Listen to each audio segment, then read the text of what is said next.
I'm not sure where I heard this story, but I heard this story about a monk who wanted to deepen his practice.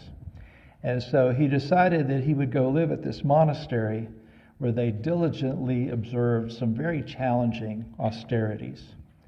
Among other things, they took a vow of silence. And he was told when he was checking in, getting settled and everything, that they were quite strict about that. He would only be allowed to speak 2 words a year, and he could only say those words to the abbot during a one-on-one meeting. So his first year went by, and he was called into his meeting with the abbot. And these meetings are very formal. So they enter and they bow to each other, and he sat down across from the abbot. The abbot asked him what he would like to say. And he said, "Food cold." So the abbot rings a bell, signifies that the conversation is over, and he went back to his meditations and all of that. So his second year went by. He's called in for his meeting with the abbot. Same deal. Enter, bow, sit. The abbot asked what he wished to say, and he said, "Bed hard." The abbot rings the bell. He goes back to his practice. At the end of his third year, he comes in for his meeting with the abbot. Same deal. And the abbot asked what 2 words he would like to say, and he said, "I quit." And the abbot said, "Yeah, I'm not surprised. I haven't heard anything but complaints from you ever since you got here."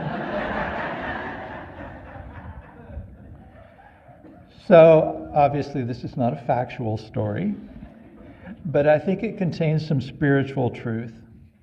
We don't have too much trouble noticing things that aren't going well.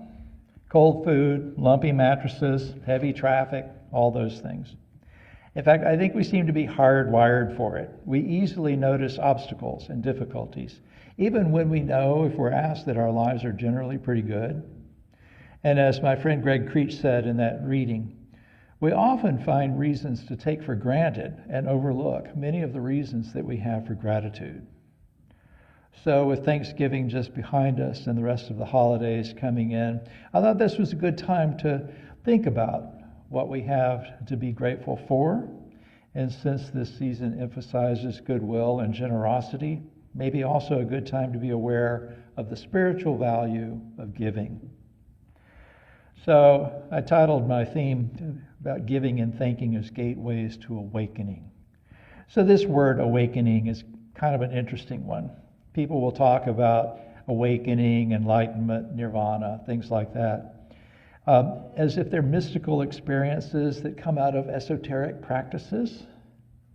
And that happens. But when you read about what the great Zen masters have to say about awakening, it's surprisingly straightforward. We're really recognizing something that we already have. Awakening is not some special experience. It's living an awakened life. And to me, gratitude and generosity are the most transformative spiritual practices that enable us to do that. The Buddha often talked about generosity as really the foundation of spiritual life, and gratitude as being an essential quality. He once said that if one knew the true value of giving, then even if it was your last bite of food, you wouldn't eat without first sharing with others. Generosity, the Buddhist term in Sanskrit, Pali, is dana, so you'll hear that once in a while, is a prerequisite for the process of awakening. It's the first on a list of virtuous qualities to be perfected, and it's considered very meritorious. So I'll talk a little bit about this idea of merit. It's related to the law of karma, the idea that if you do a good thing, you get a good result. It's just cause and effect. There's no supernatural power involved in this. There's no one keeping score. You don't have a storehouse of merit someplace. The way the Buddha talked about it, it's basically synonymous with happiness. If you do something meritorious, you're accumulating causes for happiness. Your own happiness and the happiness of others. So I'm sure each of you have experienced the positive feelings that arise when you give, when you do a kindness for someone, or when you support a worthy cause, or something like that. That's meritorious. And that good feeling is one of the results. There's all kinds of ways to give. You can volunteer, join a demonstration to support democracy, which includes everyone and benefits everyone. Give someone a ride somewhere. Smile at someone who needs a friend. If you meditate or pray or go to church or whatever spiritual and religious practice you do, that's a gift too. You're less likely to add to the chaos and stress around you if you're developing your spiritual life. So I visited Thailand with my first Dharma teacher, and we were staying at monasteries mainly. And monks there still go on alms rounds every day. So they go out with their alms bowls and walk through the villages, and people put food in them. And so I heard some monks talking about this as they were getting ready to go into this one place, and they were talking about it as if they were doing favors for the villagers to give them a chance to make merit. And I thought, well, that's a little self-serving. But I went along and I saw that the villagers saw it that way also. They were very happy with greeting the monks, giving them food, and all of those things. So yeah, the monks were also giving them a gift. We experienced this during the holidays, although a lot of the time we experience these more as nuisances than anything else. But so many opportunities make giving easy for us. We get to share with our friends and our loved ones. Charities make it easier to donate to food banks and support Toys for Tots and things like that. And so on top of the good feeling that we get from this act of sharing, enjoying a more peaceful, happier life often depends on our ability to let go of things, especially things that we think we can't do without, but which actually create problems for us. So giving is a way to practice letting go. And you find as you do it that the more you give, the closer you move toward freedom from the stuff that keeps you stuck doing the things that keep you in this cycle of unhappiness. The Buddha saw generosity as an antidote to the poisons, the mental states that cause us suffering. The first of those is greed. I like to think of greed as kind of the belief that having more will lead to happiness. So if I have money and I'm not happy, I must need more money, or a more expensive sports car, or a nicer Rolex, or whatever it is that I think signifies that. And it turns out that if you're greedy, there's never enough. Getting more stuff feels good for a while, but then you find you need more stuff to feel good again. So if our lives are built around greed, we don't think of happiness as giving something away, because then we'd have less, and thus less happiness. But when you give, that gift is proof that you have more than enough. You have enough to share. And that directly contradicts the mechanism of greed. So people who live with greed live in a state of perpetual poverty. And generosity, then, is a state of wealth. By definition, I have more than I need. I have more than enough. The Buddha once went into a village that had been hit very, very hard by a famine to ask for alms. And some other holy men saw this, and they were very critical, saying, it's shameful to go into a place where people don't have enough to give, and you go there to beg for food anyway. And he said he'd gone there on purpose, that the spirit of giving was much needed at times like that, because when there's a shortage of necessities, people will hoard or steal or otherwise harm one another. But when given a chance to share, they experience their true wealth. This principle is so important that Buddhist religious services start with a ritual offering. We'll light incense or something like that. It's not just to make the room smell nice. We're actually giving this fragrance to the Buddha. The Buddhists don't need incense, but we need to give. So we start with this act of generosity. I was thinking about this earlier this week when I was putting the service together, thinking about what I was going to say during the invocation. A traditional invocation calls a deity into the room. I think Reverend Sophia once described it as inviting God into the building.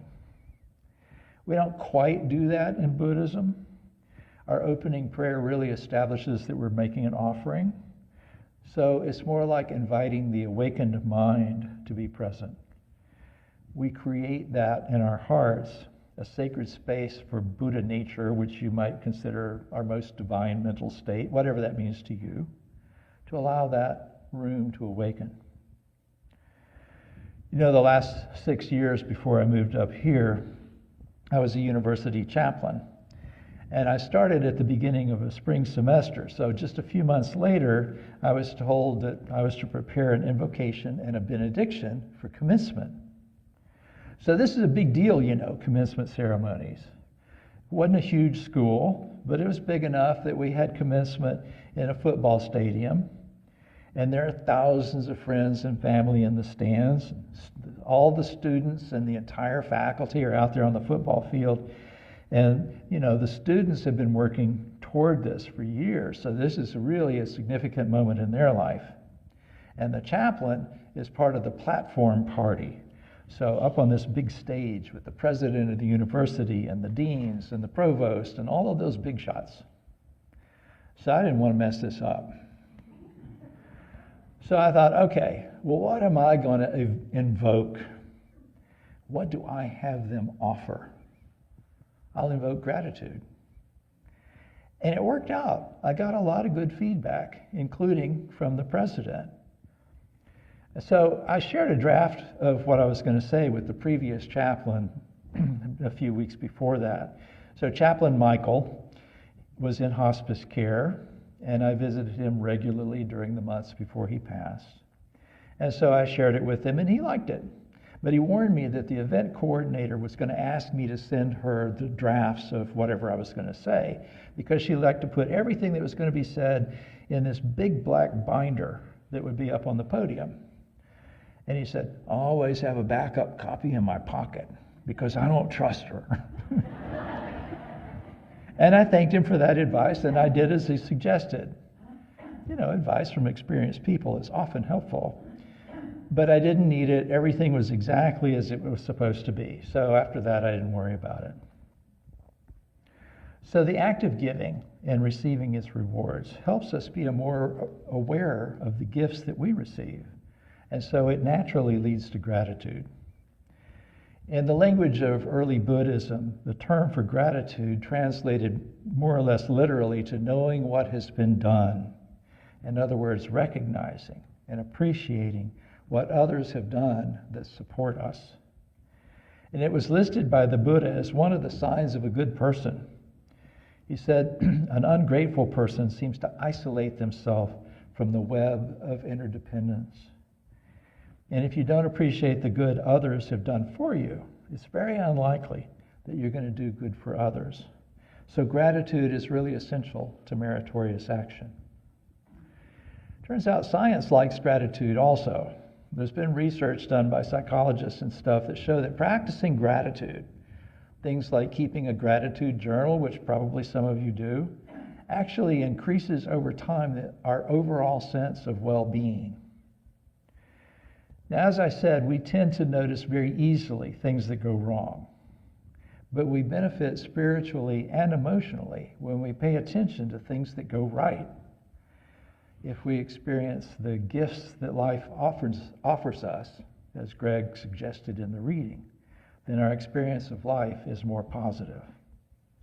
We can even be grateful for life's difficulties.